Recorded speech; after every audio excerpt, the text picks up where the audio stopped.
سڵاوتان لێبێ بینەرانی عەزیز و خۆشەویست، خۆشحاڵم لە مەڵقەی بەرنامەکەشمدا تیشکێکی ترەخەینە سەر ژیان و گیانبینی حەزرەتی نالی ڕەزا و ڕەحمەتی خوای لێبێ. ئەم مەڵقەی بەرنامەکەشم زیاتر قسەکردنە لەسەر دیوە کۆمەڵایەتی و ژیانە ئەدەبیەکەی نالی، نەک لەوەی کە بچین ڕاوەی چەمکێک یا دەستەواژەیەک یا بوارێ لە بوارەکانی دیوانی شعری نالی بکەین. لەم ئەڵلقەی بەرنامەی خەڵوەتدا گونجێ زیاتر باز لە ژیانی نالی و کۆچ و غوربەت و منفا بکەین لە ژیانی نالیدا و بە شێوەیەکی گشتیش خوێندنەوە بکەین بۆ ڕۆمانێک کە میوانی ئەم جارەی بەرنامەکەم نووسیوێتی لەسەر ژیانی نالی بە ناوی شازادە و شاعیر. زۆر بەڕێز مامۆستا خسرەوجاف، نووسەر و لێکۆڵەری ئەدەبی، میوانی ئەم جارەی بەرنامەی خەڵوەت دەبێ. مامۆستا پڕ بەدڵ سوپاس دەکەم، سوپاس بۆ دەرفەتەی کە بە ئێمەت بەخشی. زۆر زۆر سوپاس دەکەم. مامۆستا ئەمە شازادە و شاعیر خەیاڵە و نووسەرێک بە ئارەزوی خۆی دایڕشتووە یا ئەمە نالیە و خۆی دەنووسێتەوە؟ هەردووکە. چۆنی؟ بڕێ دیکومنتم هەیە، بڕێ تەقالای مەیدانیم کردووە کە هیچ نووسەرێکی کورد تایسە نەکرد بە هەوا بەوانە هەر هەمویانە کە دەربارەی نالی قسەیان کردووە. هەڵ نەچاون بڕۆنە خاک و خۆڵ بدان خاک و خۆڵ چییە؟ خاک و خۆڵ دێن نییە، دێن نەبوو. خاک و خۆڵ هەوارگەیە، هەوارگەیە و بڕۆ ئێستەیش ئەو کوچک و بەردە ڕەشبووەکانی تیادا هەیە. یەکێک هەڵ نەچاوە لەو کەسانەی کە دەربارەی نالی نووسیانە هەڵچێ و بچێتە خاک و خۆڵ زانێ خاک و خۆڵ چییە؟ کاکە هەر لە خۆیانەوە قسەیان کردو. تۆ دووسێ چتر لە پێش، ئەگەر سەرچاوە نییە سنگ بە سنگ هەیە، ئەگەر سەرچاوە نییە خۆ ئەم کابرا لە ئاسمانەوە ناتوە یا لە زەویەوە دۆمەڵان نییە. کەسوکاری هەیە، خەڵقی هەیە، عەشیرەتی هەیە. ئەدی کەس ئەمانەی نەکردو. من 70 کەس مێناوەتە بۆ ئێرە هەر لە کەسوکاری. خۆم چوومەتە ناوێ، خۆم چوومەتە خاک خۆ. یعنی 4 ساڵی ڕەبەق من بە دوای نالیا ڕۆیشتووە تا قەناعەتم حاصڵ نەکردیە ئەمە نانەسم. کابرایەک ئەڵێت وەڵا نالی کچی کوڕی پیرەژنێک بووە، کوڕی هەژارێک بووە، کوڕی مەلایەک بووە. ئەمانە لە خۆیانەوە قسەیان کرد. مامۆستا ئەمانە چ ڕۆڵێک ئەگێڕن لە ژیانی نالی؟ ئەمە بەسمە ئەمانە چه حەقیقەتێکمان بۆ ڕوونەکەنەوە کە جەناب دەفەرمووی باوکی نالی 2500 سەرمەڕی هەبووە جگە لە ڕەشە وڵاخ و لە وڵاخە بەرزە و لە زۆر شتی دیکە، یان بۆونە دوو ژنی هەبووە باوکی، 4 کوڕ و 2 کچی هەبووە. ئەمە بەستمەوەیە ئەمانە چی ئەگۆڕن لە ژیانە گەورەکەی نالی بە تایبەت لە داهێنان یان لەو قوتابخانەی کە لە شعری کوردیا داهێنا؟ بێتگە لە شعر چی دەگۆڕن؟ ئەوەی دەگۆڕنکەوە نالی کوڕە هەژارێک نەبووە، کوڕە بێوەژنێک نەبووە، کوڕە مەلایەک نەبووە. ئەو خاڵەت جەوهەرەیەک ئەوەیە. بەس ئەمانە چ عیبەیەک مامۆستا ئەگەر کوڕە پیرەژنێ بە دوای واقعیت هاگەڕێم. عیبە باسی عیبە مەکە، من باسی واقعیەتی ژیانی نالیەکەم. ئێدی ئەمە ئاغایە، فەقیرە، هەژارە، کوڕە بێوەژنە، هەرچی هەیە بێ، بەڵام من واقعەتەکەی بە دوایە چوو. نالی کوڕی سەرخێڵێکی فرە گەورەی عەشیرەتی جاڵ بووە، دەوڵەمەند بوو، ئەوەندە دەوڵەمەند بووە باوکی کە بووە بە فەقێ لەلەی لەگەڵا ناردووە، لەلەی لەگەڵا ناردووە. باشە کابرایەکی وە لەکوێ کوڕە بێوەژنە، لەکوێ هەر ژیانیە گۆڕێ. وەختێک لەو ئاساوێ ژیانی ئەو کەسە ئەگۆڕێ، جیاوازە لەگەڵ خەڵقی ترە. من ئەوەی دەڵێم ئەیلا کوڕە پیرەژن و کوڕە هەژار زۆر کەس هەیە کوڕی پیرەژنە و کوڕی هەژاریشە زۆر لەوانەی پیاوتر و عەقڵی دەوڵەمەندترە لەوانەی کە لە کۆشک و تەلارە دەژی. من ئەوە ناڵێم، من واقعیت بە دوای واقعیت هاڕۆم.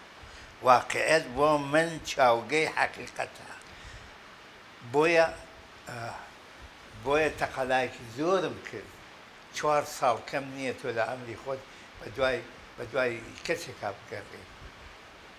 کامیانەوەیان کردووە هەمووی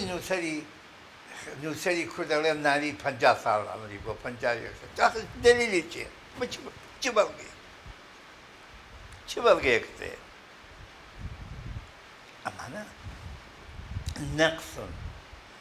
نەقسن لە دنیای ڕۆشنبیری ئێمە مشکلەکە لەوایە ئەم نەقسە بەردەوامە تا بە ئێستا بەم دنیا پڕ لە تەکنەلۆژی و پڕ لە ئامێر و پڕ لە دنیا ئەوەنەی لێهاتووە ئەوە دنیاکەی ئەو سەردەمی نالی نییە کە ئەنتیهای نەوێ دنیا پرچینگێکە ئێستا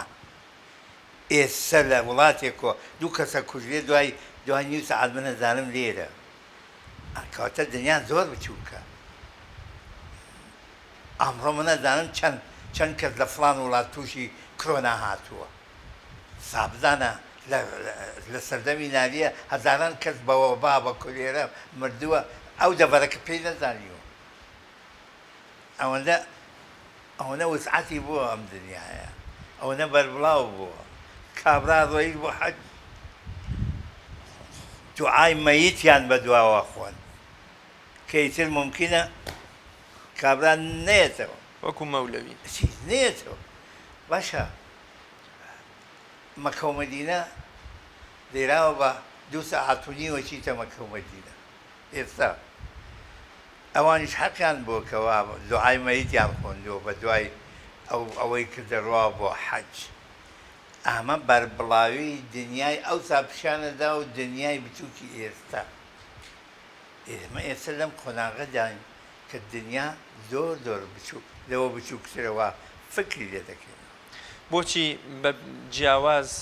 هەندێک کەس من خۆشم کە ڕۆمانەکەم خوێندەوە هەستم بەوە کرد کە جۆرێ لە پیا هەڵدان و وەسف و سەنایەکی زۆری عەشیرەتی جافی تایە لە ڕۆمانەکەشدا زۆر باز لە وەلی دێوانەکەی کە پێت وایە عاریفێکی گەورە وەلیەکی ڕاستەقینەی خوا بووە ئەوە نییە کە خەڵک پێی وا بووە لە عەشقی شەمە هێندە توا بێتەوە تا دێوانە و شێت و سەرگەردان بوو بێ و بە شاخان و لە دەرو دەشتەکانە خۆی ببینێتەوە بەڵکو تۆڵی لە عەشقی خوایە وەلی دێوانە ئەوەندە سووتێ ئیدی شوێنێکی بۆ مانەوەیان بۆنە شوێنێکی بۆ ژیان دەست ناکەوێ بە دوای حەقیقەتی ڕاستەقی ناگەڕێ هەستەکەم ئەوەندەی کە دەتەوێت مێژووی جاف جوانیەکانی جاف سەرگوزەشتە و سەروەریەکانی جاف بگێڕیتەوە ئەوەندە لەوە چێ مەبەستت ئەوە نەبێت کە حەقیقەت لەسەر نالی لابێ و نالی وەکو ئەوەی کە هەبووە بە من و بە خوێنەری بناسیێن دەتەوێت باسی نالی بکەم یا وەلی دیوانە نا ئەمە نالیە ئەمە بەسمەوەیە لە دیوانەکەشدا لەبەری کە وەلی دێوانەیەکێک بۆ لە کەسایەتەکانی عەشیرەتی جاف من لەیلا مامۆستا من کابرایەکی دەمارگرژ نیم بەڵێ ئەبەدەن دەمارگردی خێڵەکیش امتیان نییە ڕاحەکەی تا ئەو قۆناغەی کەوا پێ نەخەنە سەر دەمارمە وەلەو دەمارگرجی ئێستا لە حیزبەکانە لە ڕفتارە لە کردارە لە گفتارە لە هەموو جێگەیە کابینی کابرا دەمارگرد و چەند کەسە کوژێ لەبەر ڕۆژانە لە کوردستانە لەبەر عەقڵەتی دەمارگرجی پرپوچ چەند ئافرەتە کوژێ لەسەر هەلاوێکی تەلیفۆن ئەمانە دەمارگردی من لەگەڵ دەمارگردیان نیم ئەبەدە ئەو پێشش پەیکەرم کردووە دژ بە دەمارگرژی دژ بە مافی ئافرەت دژ بە ئەوانەی کەوا فکر لە خۆیان زیاتر لە کەتی تر ناکەنەوە من فکر ئیمانم بە ئینسان هەیە ئینسانی ئەمڕۆیی کە ئەبعادەکەی معلومە چ لە نەزەر ئاینیەوە چ لە نەزەر کۆمەڵایەتیەوە چ لە نەزەر ڕۆشنبیریەوە وا فکرەکەمەوە لە دەمارگردیەوە دوورم بەڵێ وە خاوەی ئەوەی شمداوەکەوا من جافم بەگزادە بووم و لە بنەماڵەیە بووم 600 ساڵ عمریان بووە خاوەی ئەمانم هەموو داوە ئێدی لە سەردەمی مارکسیستەکانەوە تا بیگراوە ئیتر خۆت ئەم میلەتە زانی ئێستەیش ئاش هەمان ئاشە نسبەت بە خەڵقی تر ئێستا دەربارەی من کەمیان کردووەتەوە بەرعەکس ڕەختەکان بوونەتە خۆشەویستی و ئەو بابەتانە بەڵام سەرەتا من باش 40 ساڵ لەمە بەرەکەم کۆمەڵێکم لێ تاین بوو سەردەمی عدەیەک پیاوی مستەعجەلالی بوون عدەیە پیاوی ئەمنی بەغا بوون ئێوانە کوان ئێستا کوان بەستمەوە بوو بۆچی لە ناو هەموو شاعیرانی تر بە پێچەوانە ویستوتە فۆکسەکەس لەسەر نالی بێ نالید ڕۆشتووی ژیان و سەرگوزەشتەیت دۆزیوەتەوە لەگەڵ یاماندوو بووی نالی هەموو شتێک دەربارەی نالی غەڵەت بوو حتا ئەمری تەواوی ئەوانەی کە دەربارەی نالی نووسیوانە هەر لە غادی ماعیدەوە نووسیانە بێ سەرچاوە بێ تەقالا بێ چوونە بە دوای نالیە هیچ لە جوورێکە دانیشتنە خۆیان وان پێ باش بووە کە مەسەلە نسبەت بە مەسەلەکە هی من و تۆ نییە تۆ گە ڕاستێکی فەرموو من 5 جار چوومە تا سەمبول بە دوای نالیە خەریکون لەوێ تووشی مەسلەیەکی وهات و خەریکم بمکوژن ئێ باشە کەس هەڵساوە چێتە دوای نالیە بە دەوڵەتەکە تۆ بە موەسەسات تۆ بە مەلاو بە مامۆستاکانی زانکۆوە بە ئەکادیمیوە بە کولێجەکانەوە چی دەربارەی نالی ڕۆیشتووە تەقالایەک بکە تەقالایەکی حتا وەکو مەیدانی کێ بۆ ماڵدا من ئەمانم کردووە 4 ساڵ تەقالاکردن دوایەوە دانیشتومەتە سەر کاغەز و دەستم کردوێتە نووسین ئێستش تا چەندین کۆڕی لەسەر گیراوە تا ئێستا یەک خوێندەواری کورد لە ستایی زیاتر باسی خاڵێکی نەکردووە وەزعی ئێمەی ڕۆشنبیری بەم پەرپوتیەوە کە هەیە بەم بێحسابیەوە کە هەیە ئێستا بەڵام یەشانە جێی شکری باکیە لەیرا و لەوێ کەسانێک هەن دەروێش ئاسا سۆفی سفەتانە ڕفتار و کرداریان فقط دەربارەی حەقیقەتە ئەم حەقیقەتە گوم بووە یاوەکو ناڵم گوم بووە بەڵی کەم بووە زۆر کەم بووە ئێشتا ئەوانە ماون هەن لەیرا و لەوێ کەواتە نابێ ئێمە بە تەواوەتی نائومێد بین دەمە ئەم کتێبە تەنها ڕۆمان نییە بەڵێ بڕێک دیکومنتی حەقیقی وەک دیکومنت بۆ بڕێک تەقالای مەیدانی سنگ بە سنگ هاتوچۆ خەڵک بینین کەس و کاری بینین ئەلان نالی دیاتر 900 کەس هەر ئامۆزا برازاکانیان ئەمانە برازای لەنەوەی براکانی نالی باشە کەسێک چۆتە ناویان یا کەسێک لیانی پرسیوە نالی کێیە دوایە نالی زۆر کۆن نییە 200 ساڵ زۆر نیەکات 5 پشت ئەگەر 40 ساڵ قسەی بکەی حەدی وەسەڵی تەمان ئەکات 5 پشت تۆ 5 پشتی خۆتت لە بیرە یا لە بیر نەبێ ئەیزانی ئەی چۆنە حەقە لەو کەس و کاری نالیە وەردەگری کە دەربارەی کەسێکی وەک نالی کە مامیان بووە ئەم حەقەی لێ بسێنی بۆ نەڕۆیشتووی بۆ لایەن بۆ لیان ناپرسی لە خۆ تۆ چ دەنووسی بەرەی فکری نالی عەقڵی نالی تێگەیشتنی نالی بۆچوونی نالی جیاواز بوو لە سەردەمی خۆیدا جیاواز بوو لە دەوروبەریە گەڕانەوەی نالی تووشە بوو تووشی گرفتێکی زۆرە بوو بەڵام مەولاناش ئیجازە بە دەبات تەواویکەم نالی وەک دەبینی لە شارە نەبێ ژیانی نەکردووە شارە گەورەکانی ویستم ئەوەش بپرسم بەڵێ نالی لە سلێمانیا ژیاوە نالی لە سناز ژیاوە چۆتە سابلاغ لەوێش بووە نالی لە دیمەشق بووە نالی لە ئەستەمبوڵە بووە نالی لە مەکە و مەدینە بووە ئەمانە هەمووی هەر یەکێک کەڵتور و فەرهەنگێکی تایبەت بە خۆی هەیە نالی حتا وەکو لەگەڵ باوکیان نەدەڕۆی بۆ کوێستان و گەرمیان ڕاستە ئاماژەی پێەکەی بەو مێرد منداڵیەوە قەناعەتێکی تایبەتی تریا بوو تۆڵعان لە یەک خێزان ئابینی 4-5 براو خۆش کرد هەر یەکێکیان جیاواز فکرەکەنەوە شەرت نییەمووی وەکو یەک فکر بکەنەوە ئەبەدەن نانی لەگەڵ برا و کەس و کار و دەوروبەریە فکری جیاواز بووە عەقڵی جیاواز بووە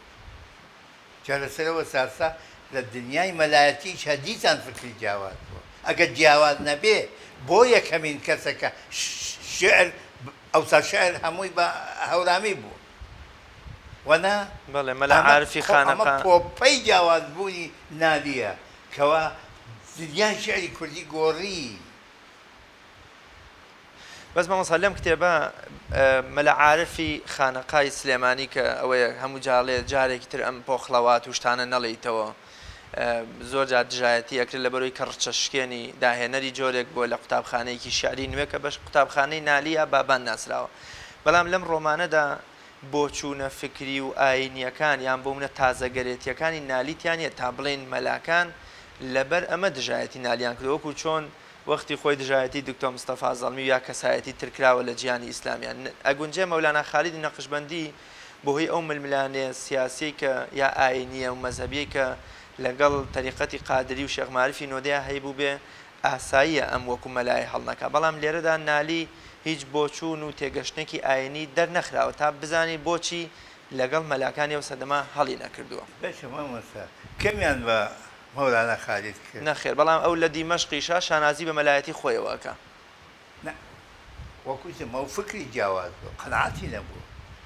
قەناعەتی بەم بەو سیستەمی و ئالێتی دنیای ئاینی ئەو قۆناغا بەو شێوە قەناعەتی نەبووە جیاواز بۆ فکری نەیشی توانیوە بربەرەکانی بکە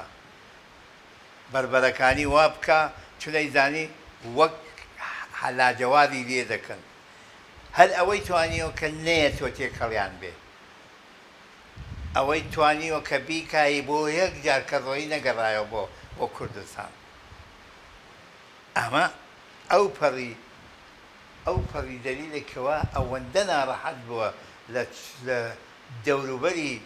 عەقڵێتی ئەو سەردەمە کە چ دەگوزەرێ لە کوردستانە شۆڕشی ئەدەبیەکەی توانی بکە بەڵام شۆڕشی سیستەمی ئاینی پێی نەدەکرا چون دەرەقەی ئەوەی نەدەهات مامۆستا ئەتوانین بڵێن نالی تا لە خانەقای سلێمانی و پاشی ئەچێتە لای مەلا عەبدوڵای خەرپانی ئەتوانین بڵێن جۆرێک لە ئایندار و عاریفێکی گەورەیە بەڵام بە بینینی مەستورە و ئەو هەست و سۆزەی کە بۆ مەستورەی هەیە ئەکرێ بڵێن یان نالی وەکو ئەوەی کە مەحوی ناویلێنێ شێخی تەرسایە ئەوەی کە شێخی سەنعان بۆ هێمنەڵێ بۆ کچە گاورێ لە دین وەرگەڕا نالی ئەمەی هەبووە یام لە عەشقەکەی مەستورەوە بەرەو عەشقێکی حەقیقیە چێک کە عەشقی خوا و عەشقێکی عاریفانەی ڕاستگۆیانەیە وەکوتم نالی فکری جیاواز بووە بەڵام بۆی هەڵ نەکەوتووە بەو شێوەی کە تێدە فکری هەنگاو بنا حتا وەکو عشقی مەستورەیشی شاردەوە مەستورەی کردە نەردەبانێ کردە پردێ کردە دەسەگیرەیە بۆ فکری عەقڵی ئەدەبی و دنیای سۆفیگەری عمقی خۆی زۆر لە شوعەرا و متەسەوفین هەمیشە دەسەگیریان بووە ئێدی ئەتوانم 10-12 کرد بۆ هەڵزم کەوا لە ترسی عەزەمەتی خوددا نەیانوێراوە ڕاستەوخۆ باس لە خوددا بکەن هەمیشە دەستەگیریان بووە بە شێوەیەکی بایپاس با بڵێن بە شێوەیەکی پێت باسی عەزەمەتی خوددایان کردووە نالیش لە ڕێی مەستورەوە ئەوەی کردووە هەر مەسوورە نا بەڵام مەسوورە عاملی ئەساسی بووە بۆ ئەوەی کەوا بڕێک لە قەناعەتی خۆی پێ ئێردا بکە یا وەکو ستایشی زەرافەت و جوانی و حەقیقەتی ئینسانی بکە لە ڕێگەی عشقێکی خودایی وە نەک عشقێکی بایۆلۆجی گەیشتوو بوو ئەو قەناعەتە عشقی بایۆلۆجی لە وجودی نالیان نەمابوو بەڵام لە کۆتایی ڕۆمانەکە نالی تا پێم وابێت تا دیمەشقیش دەیەوێت بەرەو سلێمانی بێتەوە کە ئەبیستێ مەستورە هاتوۆتە سلێمانی. بەڵام سالم کە نامەیەکی بۆ دێ هەواڵی مەرگی مەستورەی پێڕاگەێنرێ و سالمی ژەڵێ ئیدی گەڕانەوەکەی سەر ناگرێ و نایەتەوە. مەبەستمەوەیە کەواتە ئەمە عەشقێکە نالی وەکۆڵی هەڵپێچاوە کە بەرەو سلێمانی و کوردستان بێتەوە. من باسی عشقی نالی دەکەم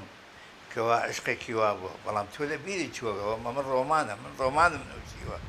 دێکۆمنتی واقعی جایە، ڕۆمان جایە. من ڕۆمان نووسم ئەتوانم هەموو شت بنووسم، بەڵام باوەڕت بێ 90% ئەم ڕۆمانە حەقیقەتە. من لە حەقیقەت دوور نەکەوتمەتەوە وەلەو ڕۆمانم نووسیوە. بەس جوانکاری تیا کردووە. احتیاجی هونەری ڕۆمان عالمێکی بەربڵاوە، گرانترین نەوعی ئەدەب لە دنیادا ئەو ڕۆمانە، ئەو تاشەروا بووە. ئێدی بۆ ئەوەی کەوا مەسایلێکی فەنی ڕوونەدا وەکو هەڵەیەکی فەنی و بۆ ڕۆمان، تۆ ملزەمی بڕکشت هەیە بیکەیتەوە کە ڕووی نەداوە، بەڵام بۆ ئەوەی پەیوەند تعشیق بکرێت لە بینی ڕووداوەکانە، ئەدی تۆ ملزەمی بڕێک مەسایل هەیە وەکو بیکەیتە ئامێر و ئامێر بۆ بەردەوامی ڕۆمانەکە لە عەقڵە بۆ خوێنان. ڕەنگە ڕووی نەدابێ، بەڵام ئەوە هونەری ڕۆمان نووسە کە ئەبێ واقع. زۆر باش مامۆستا باسمان لە مەستورە کرد. کڵاو ڕۆژنەیەک کەوتە نێو دیوانی مەحویەوە، یان با ناوی بنێن درزێک لەوەی کە شعری مەستورە، ئەو خەوەی کە گوایە نالی بینیوێتی بە مەستورەوە، خەڵکێک لای بۆتە تەلاقی کاسۆلیکی، ینی پێی وایە هەر هی نالیە و نابێ هی نالی نەبێ. تاکە کەسێکە ئەمەی درکان، تاکە کەسێکە ئەم جۆرە لە تێگەشتنەی هێنایە نێو ئەدەبیاتی ئێمە بەتایبەت لە ژیان و شعری نالیە، ئەوەیە کە تۆی سلمێنی بەتایبەت لەم ڕۆمانەدا کە ئەمە دانراوی کەسێکی ترە بە ناوی شێخ مەقسوود یا مەلا مەقسوود کە ئیرەی بە شوێنەکەی نالی یا بەو پێگە و مەکانەتەی نالی بردووە و لەسەر زمانی نالیەوە ئەتکی بنەماڵی ئەردەڵانیەکان و کەی خوسرەوبەگی ئەردەڵانی کردووە. پێم خۆشە لەبارەی ئەمەوە قسە بکەین، پاشتر گونجەی هەندێک گفتوگۆ و دید و تێڕوانی جیاوازیشمان هەبێ لەسەر شارەکە. پێم خۆشە بگەڕێمەوە بۆ 40 ساڵ لەمەوە بەس. بەڵێ من لە بەغدا ئەکسەری پێنجشەمەکان یا جومعەکان با بڵێن لەگەڵ مامۆستا شکور مستەفا، مەلا شکور، لەگەڵ مەلا جەمیلی ڕۆژبەیانی و لەگەڵ مەسعود محەممەد ئەچوو کۆبینەوە لە جێگەیەک، زۆرتر هەر لە ماڵی ئێمە بوون. یادیان بەخێر. ڕۆژێک 40 ساڵ لەمەوە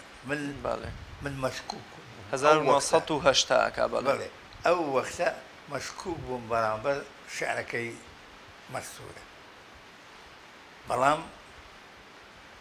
شکۆکەکەم احتیاجم بە دیکۆمنت وەمانە بوو بە مەنطق. پرسییم ئەم سوالەم لە هەرسێکیان پرسی،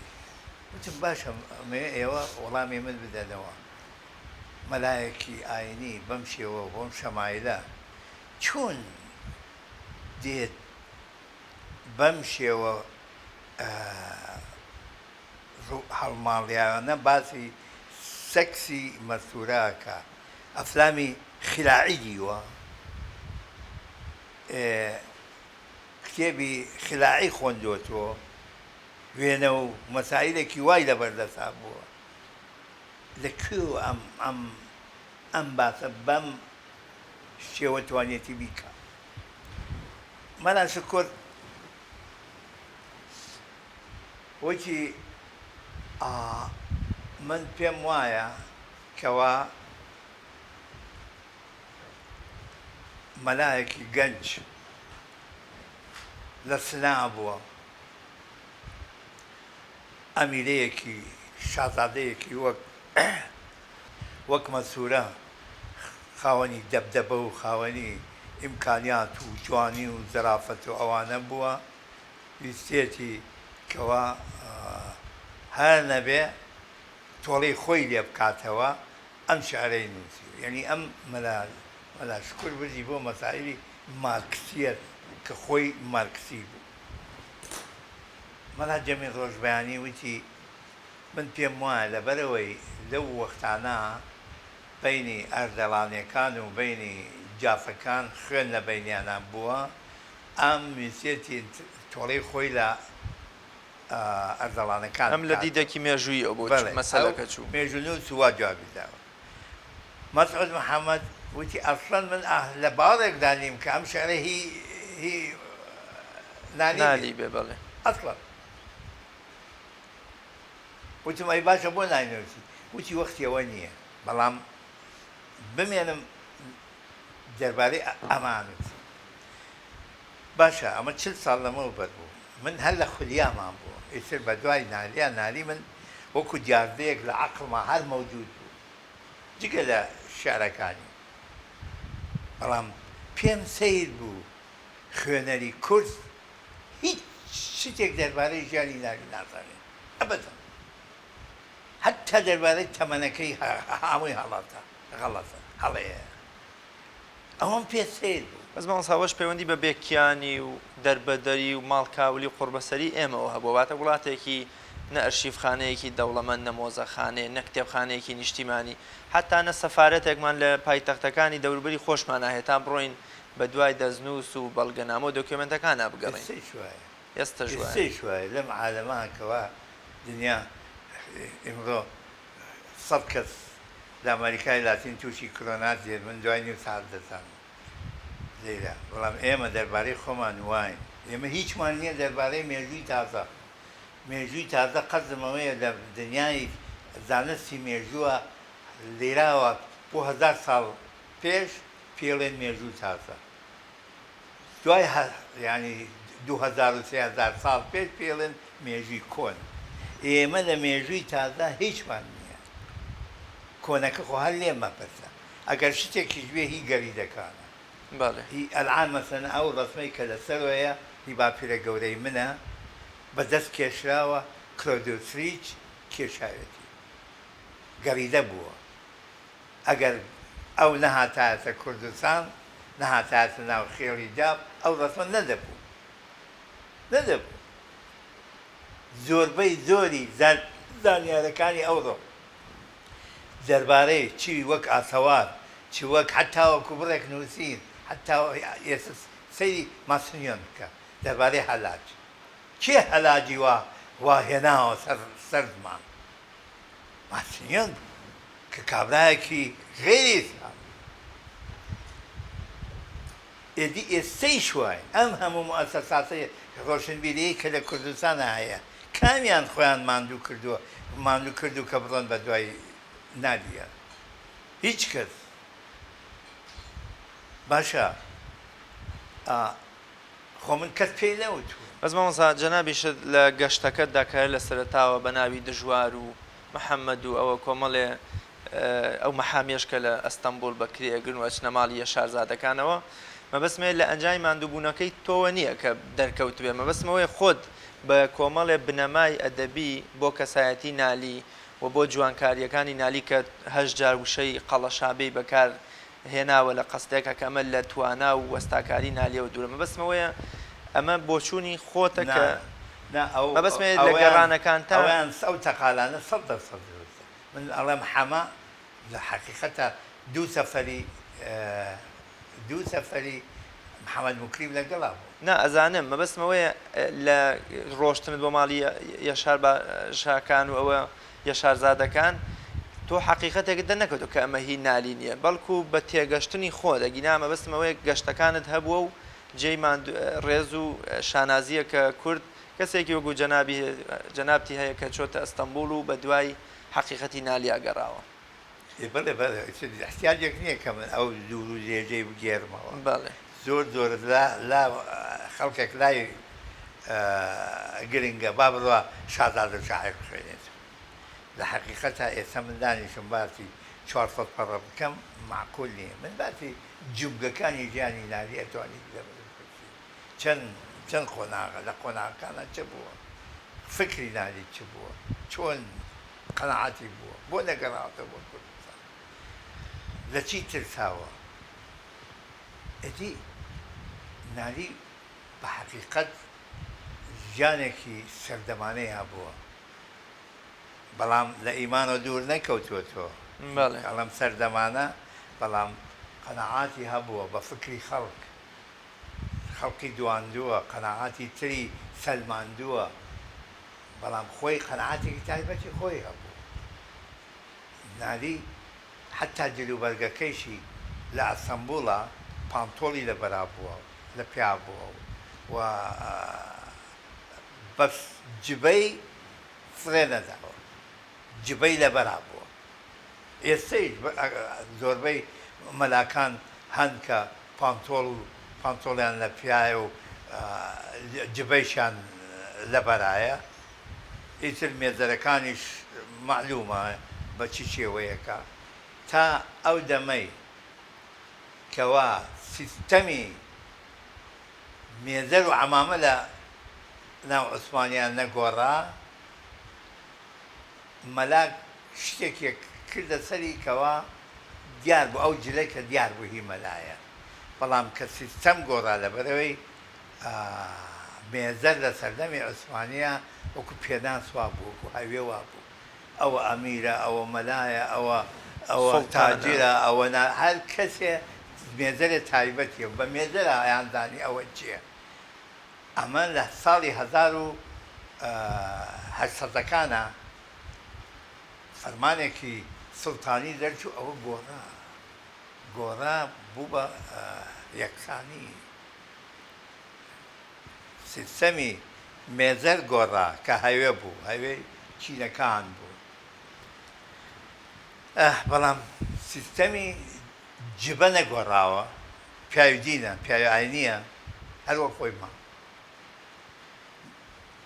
نالی ئەو جبەی لە بەرا بوو بچینەوە سەر شعرەکە مامۆستا لەوە چێ خوێنەر بەشێکی زۆری وەکو ئاماژەم پێکرد لە سەرەتاوە لای بۆتە مەبدە و بیر و باوەڕ کامە بەبێ ئەم لا ئەولامە شعری نالیە جەنابەت چی ئەڵێ لەم بارەیەوە وەڵا خۆی تر من ئەوەی کە منطق و لۆژیک بێ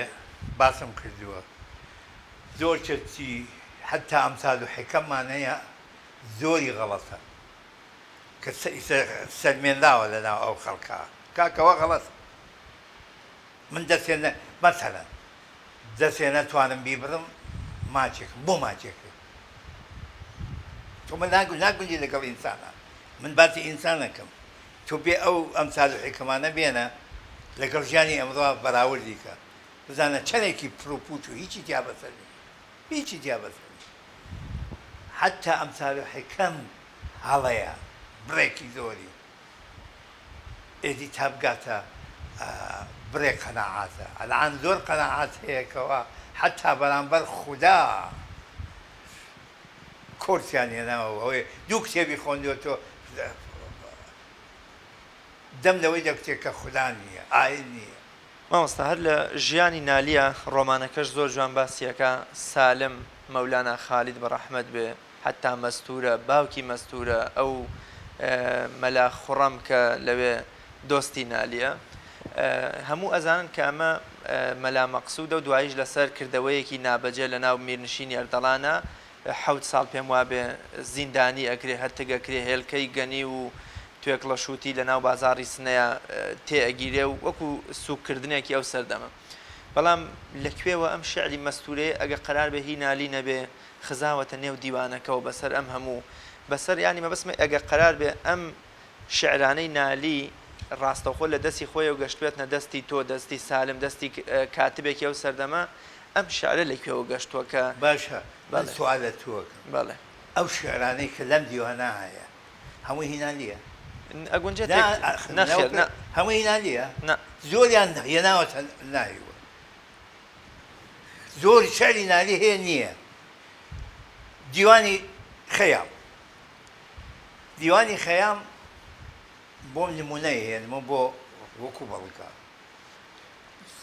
زۆر ئەفکار هەیە کەوا خەیام مەسەلەن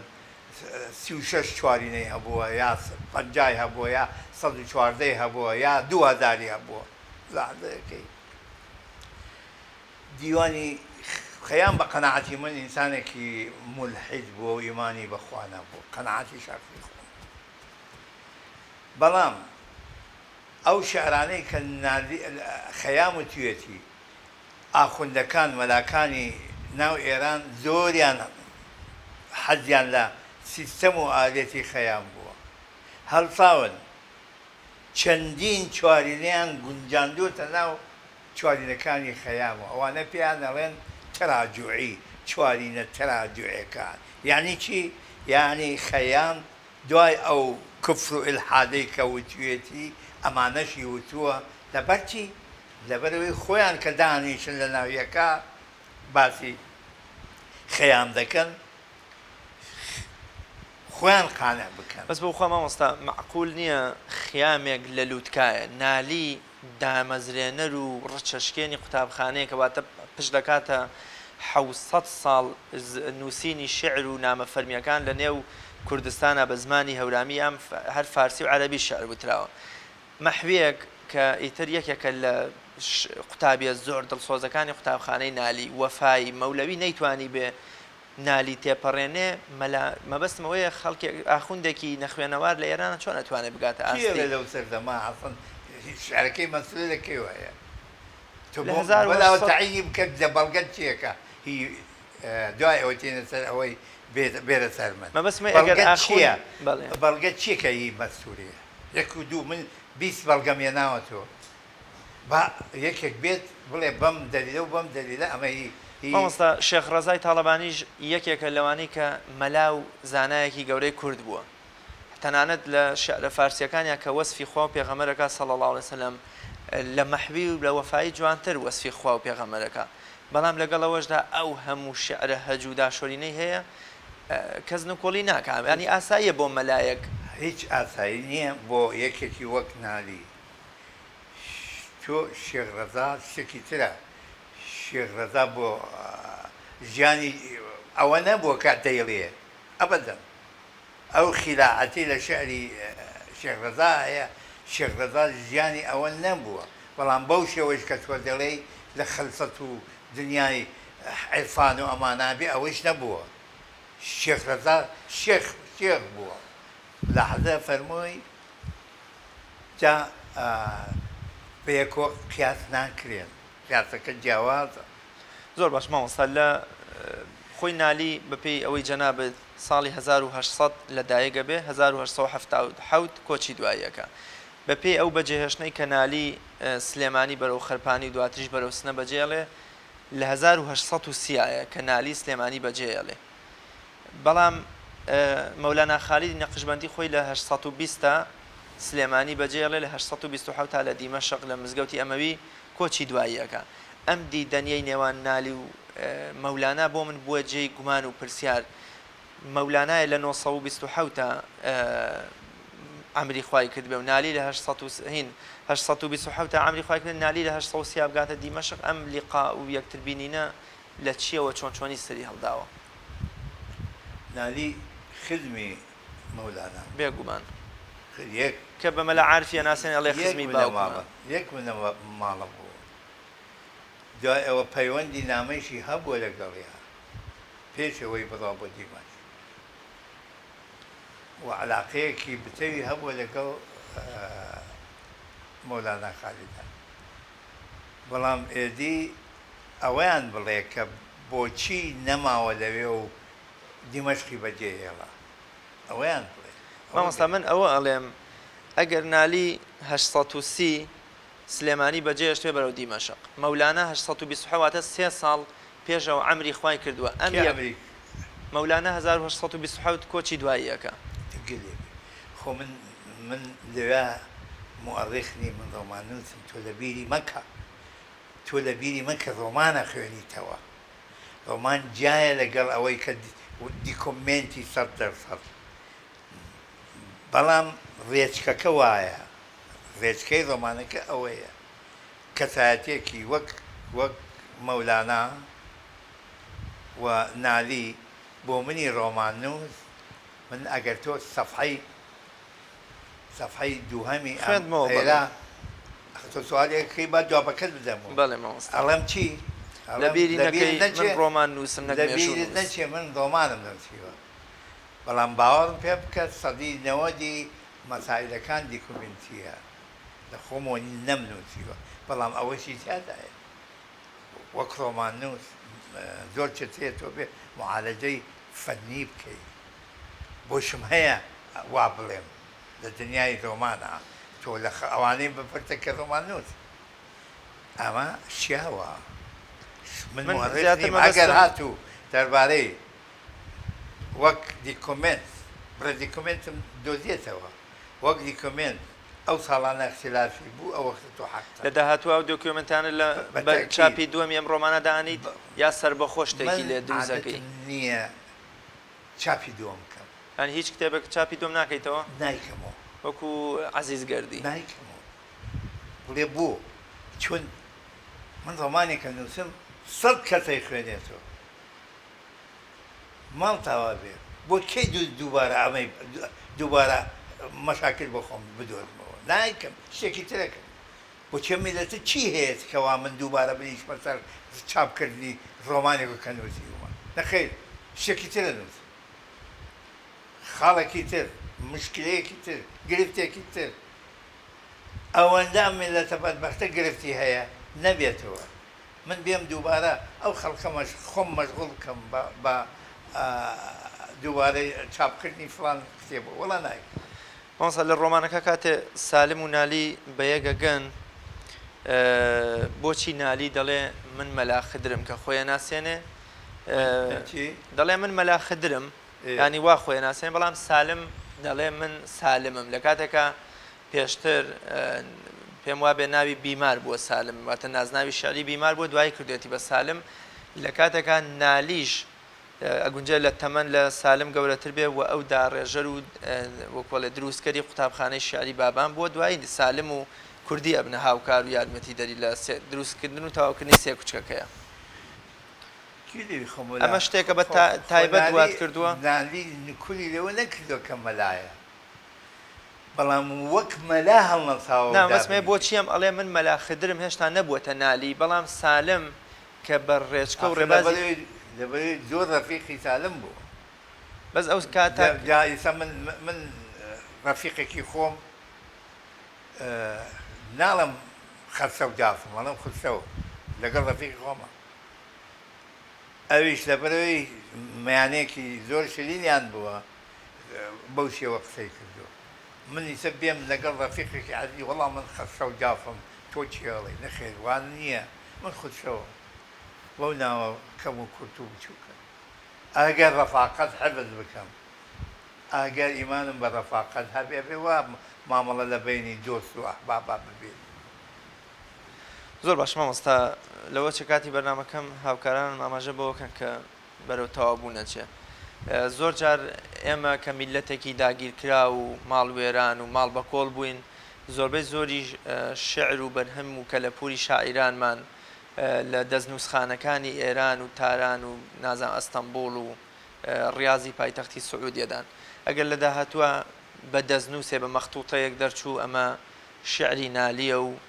زۆریش تەبیعیە با کۆمەلگە قبولی کا چۆن نالی خۆی قبولی بووە کە ئەمە شعریە و بێ مەبەستمەیە دەستنووس لای تۆ پێوەرە بۆ ئەوەی کە بیسەلمێنین ئەمە شعری نالیە یا شعری نالیە مەبەستم شاعرەکەی مەستورەیە 200 ساڵە واڵێن وانە 500 ساڵی تریش ئەوەی کە جەنابەت دەڵێ نابێت